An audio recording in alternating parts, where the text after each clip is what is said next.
In today's video we will be going over the best practice or common mistakes when printing with DTF. Please note, it is important to keep your packaging materials in case you need it for future use. The first common mistake with DTF is not shaking the white ink.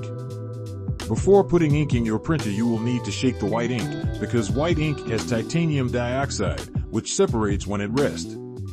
If you put unshaken white ink in your printer, then you will never get a nice white in your prints. Shake the white ink bottle for about 1 to 3 minutes. You will feel the liquid turn bubbly. Uncap the bottle slightly and let the bubbles turn back to liquid. This should take about 3 to 5 minutes.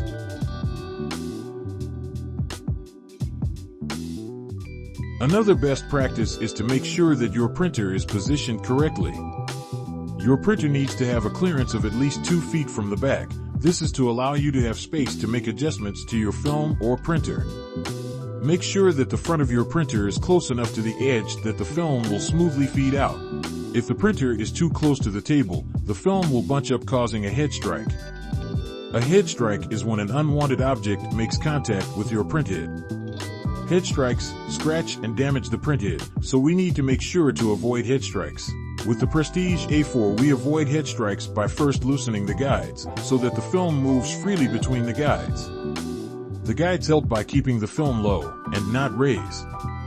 Although these are helpful, it is important to never touch, raise, or adjust the film while the printer is printing. The next way to avoid head strikes is to make sure your film is passing freely through the printer. Use your exit and enter buttons to move the film through the machine before any print is sent. The last common mistake is not loading the film properly. Film has 2 sides, but only one is the print side. The matte side is the print side.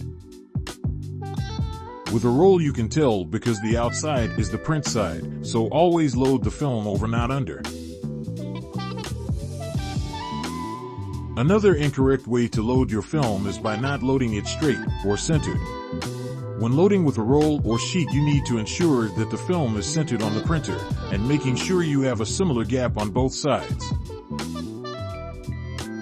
Lastly, it is important that we keep the printer safe by avoiding uncapped liquids near the machine, following the required and recommended maintenance, covering the printer and keeping it in a dehumidified area, leaving open powder in a closed container with silica packets, and using correct, tested, and approved consumables.